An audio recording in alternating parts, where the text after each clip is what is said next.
Well, Kieran, I feel like it's been about 1,000 news cycles since you and I last spoke, and it was only 3 days ago. But yeah, it was an absolute circus. Both candidates were speaking over one another. Both candidates were interjecting. There were some low blows across the board. But the primary takeaways that I had from the debate were both candidates achieved something that they think will help them win the race. And in Donald Trump's case, his goal was to go out and turn this into a reality TV show. Basically, turn the entire environment into something that the American people wouldn't find appetizing. Because in the U.S. versus Australia, the U.S. does not have compulsory voting, so you're not required to vote like in Australia. So traditionally, in election campaigns in the U.S., when turnout is low, when people don't show up to the polls, that means that the Republicans have an advantage and the Democrats are at a disadvantage. And in this case, if Donald Trump could get folks to tune out, and just say, what's the point in it all? Then less people will show out to vote. However, he knows his base will turn out to vote. On the other hand, the other argument is that Joe Biden just had to hang in there. He had to seem presidential at moments. He had to keep his head high. He couldn't take the bait when Donald Trump was commenting on his family, and he achieved that overall. I think both candidates came out of this unscathed, but ultimately, Kieran, the race is a 8-point race nationally where Donald Trump is down. Even in swing states like Michigan and Wisconsin, he's down by 7 points. So the onus was on Trump to really change the trajectory of this race, and I don't think he convinced anybody to come out in his favor. Alex, I guess that's the key question. Did enough happen in the debate to shift those independents, those in the middle? Well, Kieran, if you go back to January, there was a Wall Street Journal poll that had Donald Trump down in a hypothetical head-to-head match by 8 points against Joe Biden. Just last week, a similar Wall Street Journal poll came out and had Donald Trump, as you guessed it, 8 points down to Joe Biden. So this cake is baked, so to speak. Look at poll after poll, and people have made up their mind, regardless of where they are in the political spectrum. There is a group of about 7 to 8% of swing voters, especially in those upper Midwest states, especially in Florida, especially in places like Arizona, that are up for grabs. And when you look at the general atmosphere in the debate last night, I don't think they were inclined to turn either way. I mean, ultimately, they might say, you know what, we've had 4 years of this. We want off the ride. We want off the carousel. This is just, we have too much chaos fatigue. The bar had been set very low for Joe Biden in terms of expectations.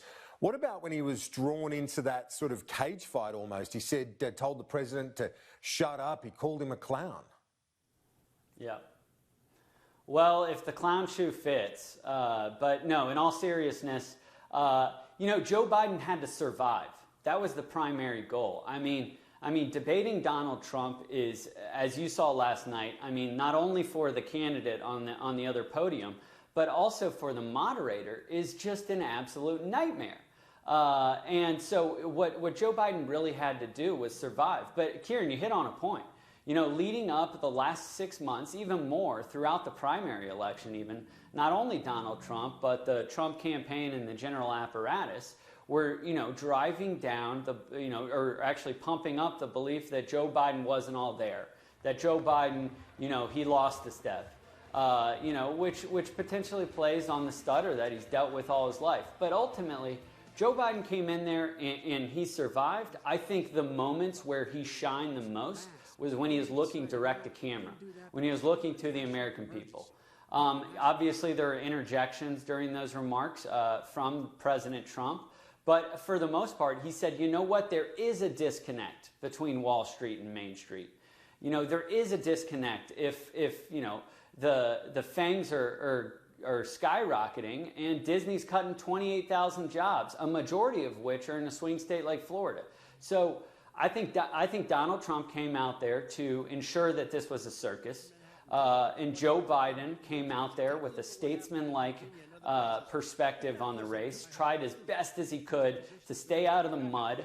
Obviously got pulled down a couple of times, like you referenced, but overall, fairly high marks. And, I don't put a lot of stock into those immediate polls following debates because, they're very fluid and people change their mind over time. But mostly, from all the polls that I saw, 60-70% thought Joe Biden won and the remainder thought Trump won. One of the moments that's generated a lot of attention is when Donald Trump was asked to condemn white supremacists. He's been criticised for not outright condemning them. What's been the reaction like in the United States? Well, Kieran, that goes back to, not a lot of folks, being tuned out. I spoke to Republicans right after following the debate in the Deep South, and they said, I had to turn it off. It was just too much. It was just too much. But the following day, today, it's been wall-to-wall coverage in regards to his comments around a far-right neo-fascist group called the Proud Boys. Even an African-American U.S. Senator, the only African-American Republican U.S. Senator, came out today and had some serious questions for Donald Trump. And there were reports out of the White House that indicate that a majority of Trump's campaign apparatus believes he needs to come out hard and denounce his comments last night. They're not going to help him with swing voters. I can assure you of that. And that's the area that he really needed to do well. Now, Donald Trump's going to Minnesota tonight. So he's going to a state that he lost in 2016 that he hopes to win in 2020. My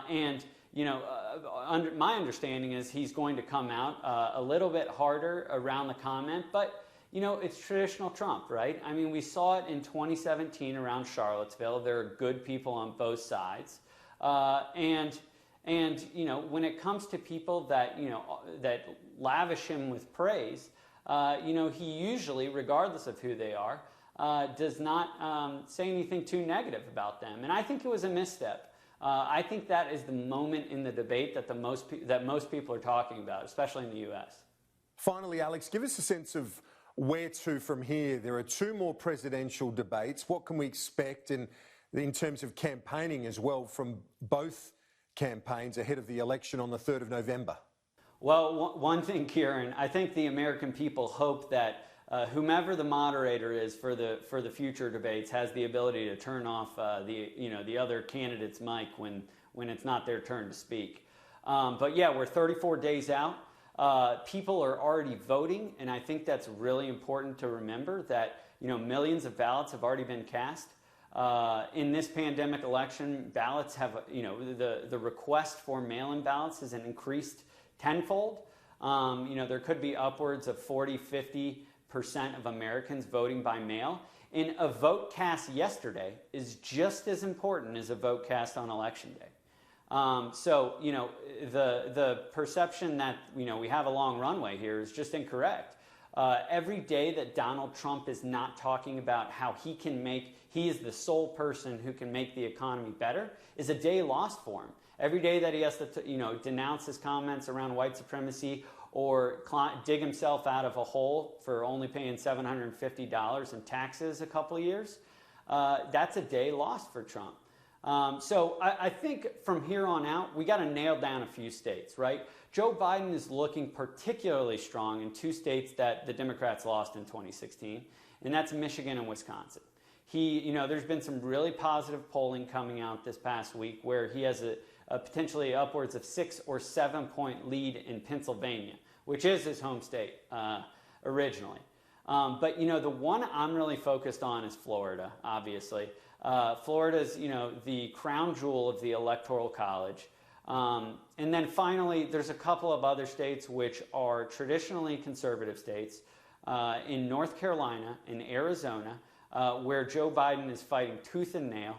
And there is a chance that he wins them. They've been trending left for the past couple election cycles. So, just today, Joe Biden did a train tour, a traditional whistle stop, which I was pretty happy to see, where he was giving speeches from the back of a train car through eastern Ohio and western Pennsylvania, two areas that both candidates are really fighting hard for support from. And we're going to continue to see that kind of barnstorming in this weird COVID environment. I mean, just next week we have the vice presidential debate. I think the American people will, breathe a sigh of relief in that debate is going to be a little more conservative when it comes to the rhetoric and speaking over one another. Vice President Pence and Senator Kamala Harris will probably keep their cool. So that's what we're going to see from here on out. And I think, the next two debates, I think they're going to be equally as ugly, because if Donald Trump continues to be in a cornered, a cornered animal here, then he's going to lash out and go lower and lower and lower, and that's really tough for anybody, let alone Joe Biden.